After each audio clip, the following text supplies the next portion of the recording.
দুনিয়া যখন ধ্বংস হয়ে যাবে, মানুষগুলো পাগল পাড়া হয়ে যাবে, এইরকম ভাবে ভাই ভাইয়ের কাছে দৌড়াইবে,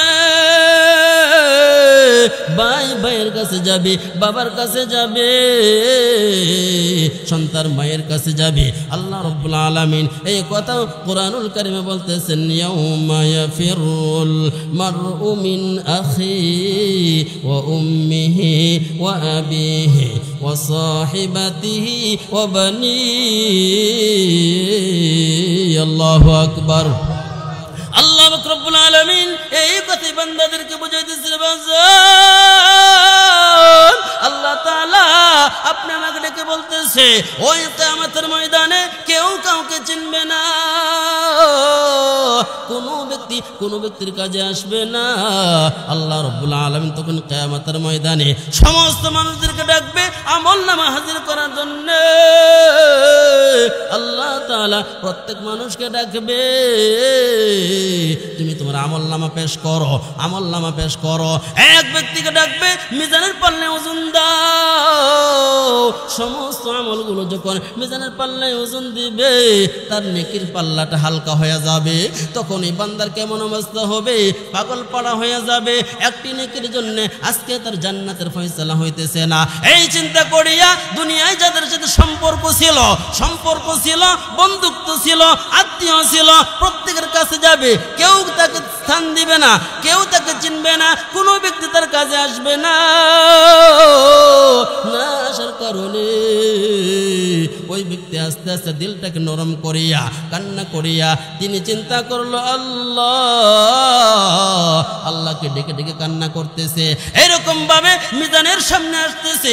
আসার পরে আল্লাহ রাব্বুল আলামিন বান্দাকে ডেকে বলতেছে, বান্দা আজকে তোমার আমলনামা হাজির করলা, আমলনামার পাল্লাটা হালকা হয়ে গেল, কিন্তু এই চিন্তায় তুমি চিন্তিত হইয়া ভাইয়ের কাছে গেলা, ভাই স্থান দিল না, মার কাছে গেলা, মা স্থান দিল না, আত্মীয় স্বজনদের কাছে গেলা, দাঁড়িয়ে দাঁড়িয়ে করলা, কোনো ব্যক্তি তোমাকে চিনল না। বলেন তো কোনো ব্যক্তি কিয়ামতের ময়দানে আপনি আমাকে চিনবেনি? কারণ হলো সকলেই সকলকে নিয়ে ব্যস্ত থাকবে, ঠিক কিনা?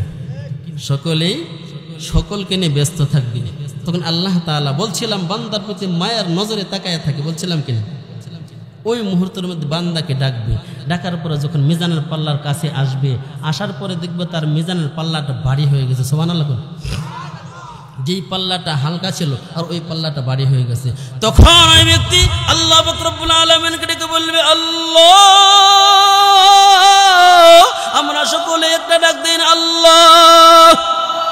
আর একটু জোরে বলেন, আল্লাহ। আল্লাহ রাব্বুল আলামিনকে ওই বান্দা যখন ডাকবে আল্লাহ, তখন আল্লাহ রাব্বুল আলামিন ওই ব্যক্তিকে ডেকে বলবে, বান্দা রে, কেন এবার ডাকতেছ? কেন আমাকে স্মরণ করেছ? তখন ওই ব্যক্তি আল্লাহকে ডেকে বলবে, আল্লাহ, একটু পূর্বে আমার মিজানের পাল্লাটা হালকা ছিল, এখন কেমন করে ভারী হয়ে গেল। তখন আল্লাহ রাব্বুল আলামিন এইভাবে বলবে, বান্দা রে, এরকম একটা মাহফিল হয়েছিল, চৌরাস্তা মোড়ে সুন্দর একটা আয়োজন করেছে। এই মোড়ের মধ্যে কোরআনের পাগল হইয়া, কোরআনের প্রেমিক হইয়া, আল্লাহর পয়গম্বরকে ভালোবাসিয়া, জান্নাত জাহান্নামকে বিশ্বাস করিয়া এই প্যান্ডেলের নিচে বসেছিলা। আর বুঝে হোক না বুঝে হোক, মাঝে মাঝে বলতা সুবহানাল্লাহ, মাঝে মাঝে বলতা আলহামদুলিল্লাহ, মাঝে মাঝে বলতা আল্লাহু আকবার। আল্লাহর পয়গম্বর এই কথাটাই বান্দাদেরকে জানিয়ে দিয়েছে, বান্দারে, এই কথাই বলতেছে, সুবহানাল্লাহি তামলাহুল মিজান। আল্লাহু আকবার। আরেকটু জোরে বলেন, আল্লাহু আকবার। আল্লাহর পয়গম্বর বলতেছে, যদি কোন বান্দা এমন অবস্থায় বসে বসে একবার সুবহানাল্লাহ বলে আর একবার আলহামদুলিল্লাহ বলে, আল্লাহু আকবার বলে, এই বাক্য দ্বারা বুঝাইতেছে আল্লাহ পাক রব্বুল আলামিন কিয়ামতের ময়দানে যখন তোমার জন্য কোনো ব্যক্তি কোনো কাজে আসবে না, তোমার বন্ধু তোমার কাজে আসবে না, আত্মীয় স্বজন তোমার কাজে আসবে না, পাড়া প্রতিবেশী যাদের আড্ডায় পড়িয়া সময় নষ্ট করেছিলা, হায়াতের সময়গুলো নষ্ট করেছিল। আল্লাহ পাক রব্বুল আলামিন ওই ব্যক্তিদেরকে বলতেছে যারা এই ছায়াতলে এসেছে একবার সুবহানাল্লাহ বলেছে আর একবার আলহামদুলিল্লাহ বলেছে।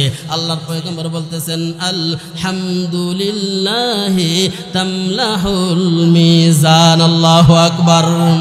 আর একবার বলতেছে আল্লাহ